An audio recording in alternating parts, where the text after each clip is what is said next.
드래곤볼에 나오는 특별한 합체 기술이 있습니다. 바로 포타라 귀고리를 이용해 합체하는 방법과 퓨전 춤을 이용한 합체법이죠. 오공과 베지터가 포타라 합체를 하면 베지트가 되고 퓨전 합체를 하면 오지터가 되는데, 그럼 이 베지터와 오지터 둘 중 누가 더 강한지 궁금해지기 마련이죠. 오늘 영상에서는 최대한 객관적인 데이터를 활용해서 둘 중 누가 더 강한지에 대해서 알아보겠습니다.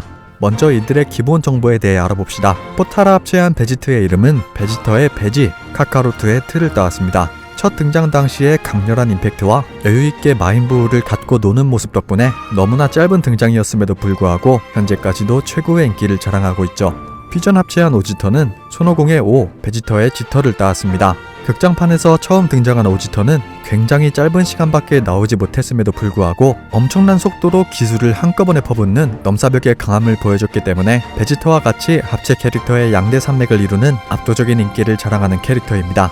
베지터의 체형이나 전체적인 복장은 오공 쪽에 가까운데요. 머리카락은 베지터처럼 솟아오른 형태지만 오공처럼 앞머리가 몇 가닥 나있고, 옷은 손오공의 도복색에 베지터의 전투복색을 겹친 색입니다. 눈매는 손오공보다는 조금 날카롭고 베지터보다는 조금 유한 느낌인데요. 두 캐릭터의 특징을 정말 잘 섞어놨다는 느낌이 듭니다. 베지트의 성격은 상당히 능글맞습니다. 어떤 악당을 만나든 일단 도발하고 보며 압도적인 강함을 바탕으로 상대를 제압하긴커녕 계속 농락하면서 잔뜩 열받게 하는 장난기 가득한 모습을 보여줍니다. 심지어 부우와 싸울 땐 너무 시시했는지 발로 해도 이기겠다는 발언을 하는데 이후 진짜로 발로만 상대하기도 했죠.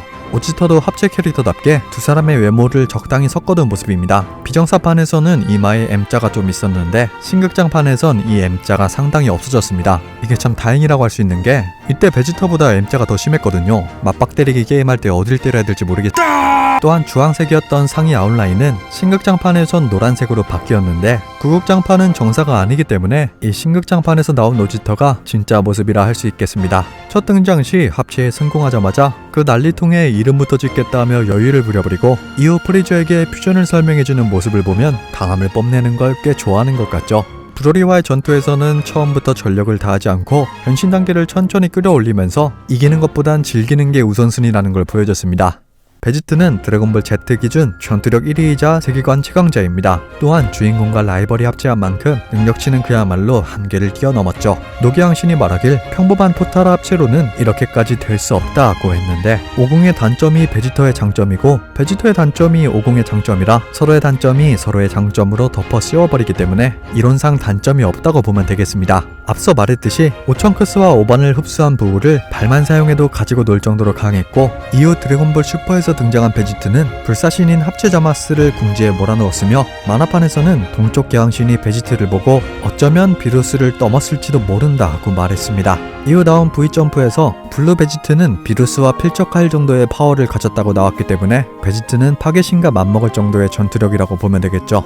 오지터는 드래곤볼 슈퍼 신극장판에서 처음 등장했는데요. 블루 오공을 압도적으로 밀어붙였던 브로리를 기본 초사이어인 상태에서도 우위를 점했고, 이후 브로리가 초사이어인 풀파워로 변신했지만 곧장 초사이어인 블루로 변신해 극 우세를 점했습니다. 즉 오지터는 동일한 초사이어인 상태에서도 브로리보다 훨씬 앞서가는데, 거기에 블루가 되면 그 강한 풀파워 브로리마저 완전히 압도할 정도로 세다는 것이죠. 잡지 소개문에서의 브로리는 파괴신 이상의 파괴력을 지녔다고 나왔으며, 극장판 엔딩 때 오공의 마지막 멘트에서도 브로리가 아마도 비루스보다 강할 것이라고 추측했었죠. 그런 브로리를 농락하는 오지터를 보면 파괴신보다 훨씬 강하다는 얘기이긴 한데, 하지만 그레노라 편에서 새로운 신의 기술 등장으로 인해 파괴신의 위상이 엄청 높아져서 아마 파괴신을 뛰어넘을 정도는 아니고 비슷한 수준 정도로 보면 되겠습니다. 완전 막상막하인 두 캐릭터죠. 대체 둘 중 누가 더 강할지 잡지를 참고해봤습니다. 먼저 드래곤볼 대전집에서는 베지트 쪽이 더 강한 합체라고 나왔고, 소년점프 잡지에서는 오히려 오지터 쪽이 더 균형적인 합체라 베지트보다 더 뛰어나라고 나왔습니다.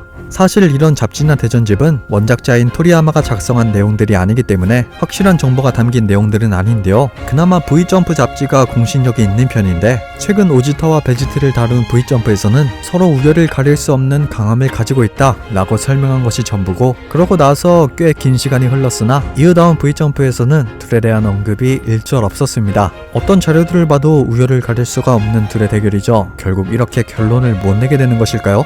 두 합체 캐릭터의 특징을 보면 누가 더 센진 몰라도 어느 합체가 더 효율성이 있는지 알 수 있었습니다. 바로 합체 지속시간에서 차이점이 있었는데요. 먼저 포타라 합체의 지속시간은 1시간이고 퓨전의 지속시간은 30분, 포타라의 절반입니다. 그럼 오지터보다 2배 더 싸울 수 있는 베지트의 승리일까요? 그것도 아닙니다. 베지트의 마지막 등장은 합체 자마스와의 전투 때였는데요. 자마스의 머리통에 최후의 꿀밤을 날린 베지트, 그 순간 1시간이 훨씬 안 됐음에도 변신이 풀려버렸습니다. 풀린 이유는 베지트의 전투력이 합체를 유지할 수 있는 수준의 힘을 넘겨버렸다는 이유였죠. 반대로 오지터 쪽을 보면 베지트 때보다 한참 뒤에 나온 에피소드라 오군과 베지터가 훨씬 파워업했고 당연히 오지터도 엄청나게 강해졌겠죠. 그런데 브로리가 그렇게 박터지게 싸웠는데도 합체를 아주 굳건하게 유지했습니다. 이 스킬 저 스킬 난사하면서 마지막엔 에네르기파를 날렸음에도 말이죠. 즉 만약 브로리 편에서 포타라 합체를 했다면 기술 몇 개 쓰다가 합체 풀려서 역광강당했을 것이고 앞으로 오군과 베지터가 강해지는 만큼 포타라의 지속시간은 점점 짧아질 것이니 막 합체가 절대 안 풀리는 슈퍼 포타라 이런 게 나오지 않는 이상 현재까지의 데이터를 봤을 때 둘의 강함은 동급이지만 합체 효율은 오지터가 훨씬 낫다는 결론이 나오겠습니다. 자, 오늘은 베지트 대 오지터 누가 더 강한지에 대해 알아봤습니다. 베지트가 과연 언제 다시 등장할진 모르겠는데요. 최근 등장 때 자마스를 마무리하지 못한 것도 사실이고 지속시간도 엄청 짧아졌기 때문에 현재까지는 오지터가 더 좋아 보이긴 하지만 앞으로 나올 베지트가 어떤 방법으로 단점을 보완할지 기대해봐도 좋을 것 같네요. 저는 다음에 더 재밌는 영상으로 찾아올 테니까요. 가시기 전에 구독과 좋아요 한 번씩 부탁드립니다. 재밌게 보셨다면 구독!